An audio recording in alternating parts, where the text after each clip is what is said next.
This is a very quick presentation on open education resources, OERs, and how they relate to Fairleigh Dickinson University, why students care about them, why faculty should perhaps care about them more, and what FDU is doing to make them available to everybody. So first up is, what is OER? The most obvious point is that they're open education resources, but then what does open actually mean? CreativeCommons.org has 4 terms which can be required or waived for anything that's going to be considered an open education resource. So the first is attribution. Attribution means that if you use the resource, you can't delete the name of the person who created it. They may require this, or they may waive that requirement. So they could say, I'm fine with my name being removed. If you want to make changes, you can put your name on it. Or they may very likely require that the work retain attribution. There's also share alike, which means if you download a copy and you want to use it for your class, that's fine. You can't prohibit people from continuing to give it away. So if you want to take it and use it, if you want to make revisions, it comes with a proviso that if you're going to base your work on someone else's, then you have to share alike in the same way that they have. Or that requirement can be waived. There's non-commercial requirements, or it can be waived, but this does not mean that bookstores are prohibited from printing and selling course packs. They can still do that. That was a recent legal ruling.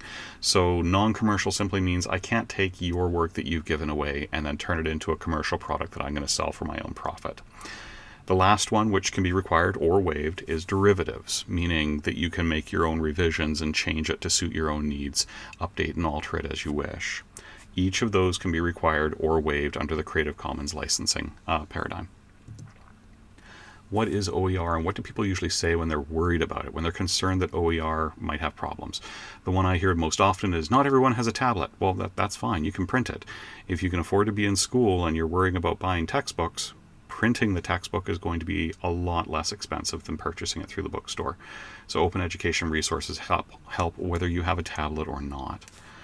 What if the Wi-Fi is weak? Well, your students may be using digital textbooks already anyway, but encourage printing and downloading. You don't have to read it through the web. You can download a copy or you can print it off. Likewise, accessibility is a big concern. How do we accommodate students with disabilities and make sure that we're ADA compliant? OERs are the best way to ensure compliance for accessibility. They're already transmittable in any format that you require. They can be converted to whatever medium people need. So OERs are really the best way to deal with that. And the last one, I need a specific file format. That's also more easily taken care of with OERs than anything else. Pressbooks, which is probably the most popular way of producing OERs, will export directly to EPUB, Mobi if you have a Kindle, Word doc files, PDF, etc., and etc. And because there's no DRM, there's no digital rights management on open education resources, you can convert it to literally anything you want. Great, but is OER okay? This is usually the biggest concern. The issue is perception versus reality. People think that if something's free, it can't be as good as something that people are charging for. The reality is most academics give away the majority of their research and scholarly work for free already. We don't get paid for journal articles. We don't get paid much for most of our books. These are things we do as service to the discipline. So when someone else sells them, and that comes with the reputation and prestige of being a good quality work, it doesn't mean that it was actually paid for. This is usually free labor anyway. So in order to get past that issue of perception and reality, how can something be free and be just as good as something I would pay for?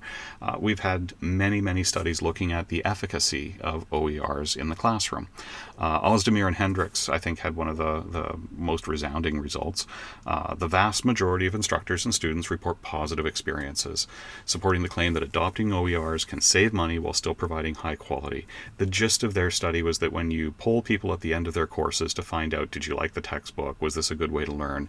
There isn't any meaningful difference between OERs and traditional purchased textbooks, even if you're comparing the same course in 2 separate conditions, one where they used an OER and then the same course where they used a commercial textbook.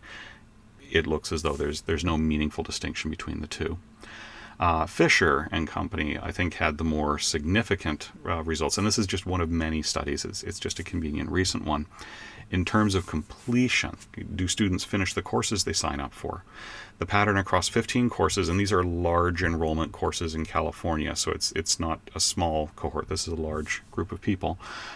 They showed almost no significant differences in terms of course completion, but, and this is the important part, 21% of students in the commercial textbook condition withdrew from the course, but only 6% of students in the OER condition withdrew. So this is the invisible course completion component. Students who are perhaps financially struggling, are unsure of their ability to work through the course, or students who don't buy the textbook at the beginning of term because they don't have money for it, they end up withdrawing before the add drop or after the add drop deadline because they don't think they can complete the course without the text. OERs eliminate that problem. There's also a carry-on effect from their study, which is that the students in the OER condition went on to re-enroll in future courses at a higher rate. This suggests that you have better student retention, meaning students stay on track to finish their degree rather than dropping out of school or going part-time or taking semesters off because they can't afford the textbook costs. So what about Fairleigh Dickinson University? And this is admittedly a humble brag, and not even really humble, it's just a brag. We've been partners with BC Campus, actively participating since 2015. This is an organization in British Columbia that produces open education resources and has an open textbook project. FDU has been actively interested and involved, speaking at their events and so forth for the past 5 years. We've also been fully participating members of the Modernist Versions Project, the MVP. This is based out of the University of Victoria in British Columbia, but partners with University College Dublin, University of Texas at Austin, and a variety of different institutions around the world. We've been involved with that since 2011. The library of works produced and open educational resources is archived, and FDU has also contributed through a Provost Seed Grant to the production of those materials. This is just a list of things I've been involved in to show that FDU is active. I'm particularly happy with the third, which is a paper presented on the Modernist Versions Project by Narai Tawengwa, Peter Mate, and Lucky Trong. And this was at Reed College to talk about undergraduate MVPs, because they are the most valuable players, even if they're also doing Modernist Versions Project. The MVP project, Digital Humanities and Open Education Resources. And what was most exciting for those students was that they were funded with scholarships through a Provost Seed Grant to help produce open education resources, in particular digital editions of Hemingway. And those are now being used by students around the world. And it's an opportunity for them to talk about what they learned producing the material, but also how they felt knowing that they were making learning affordable and accessible for other people elsewhere. FDU also has changed its university core. This is a standard sequence of courses required of all undergraduates and all programs across all campuses of FDU.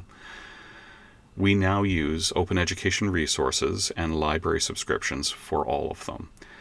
This is a process that took 4 years to implement, and as of fall 2020, we complete finalizing the full transition to OER for everything. And this brings us to the next topic. There's a reason we'll come back, and that's Z-Cred. If you're in Canada, you'll say Z. Those are zero textbook cost courses, programs, degrees, what have you. And you can do them at the small scale for an individual course, you can do it for a program, or you can do it for a complete degree. The other option is having a textbook, but still having other required materials that do need to be purchased. It's not an all or nothing proposal, but the zero textbook cost is really a good ideal to move towards. Because we like to compare ourselves to other institutions, we can say Rutgers, CUNY, Cal State are all funding, providing grants and so forth to faculty to get to ZTC, to get to Z-Cred. And that's, you can find out information for how students can advocate for this through the BC Campus Open Education Student Toolkit. It will teach them how to approach administration, how to approach faculty, what information to give them, and how to be good advocates for open education resources as part of their education. It is good to point out, though, that while other institutions are getting these things moving, FDU already has a complete program in the Z-Credit paradigm. So CORE saves students approximately $600 or more in the new sequence. I should say that's 600 US. We estimate that means since we began instituting OER in the university core, we've saved students, FDU students, $3.9 million. not every student would have bought every textbook. That's part of the point. Some students would have shared with another person, so these are really always rough estimates. It does mean that CORE going forward in the future, as of fall 2020, will be saving our students approximately $1 million per year in textbook costs. And I think that's something we can be proud of in terms of materially benefiting and helping our students be more successful in their educational experiences. Other Zed-Cred, this is just my own. We have many courses in the university that are now Zed-Cred courses. Humanities 3220, Political and Social History of Music, Radical Political Thought, or English Modernism. All of those are 100% OERs, meaning all the materials, all of the readings are completely in the public domain or available through open education resources and institutional subscriptions. What does FDU have available? And this is more if you're a faculty member. OERs are available through BC Campus, OpenStax, OER Commons, and literally dozens and dozens of other organizations. There's a lot of very good material out there for a wide range of courses, from things from the humanities to applied sciences and what have you. There's good material available, and I'd encourage you to take a look. Finally, here's the information on those articles. If you want to go doing some digging, find out what results they got in terms of comparing large groups of people using OERs and those using traditional textbooks. There are also many other very good publications available. Thanks for your time, and I hope this convinces you to be more active in using OERs and also lets you know what our institution is doing and how this helps our students.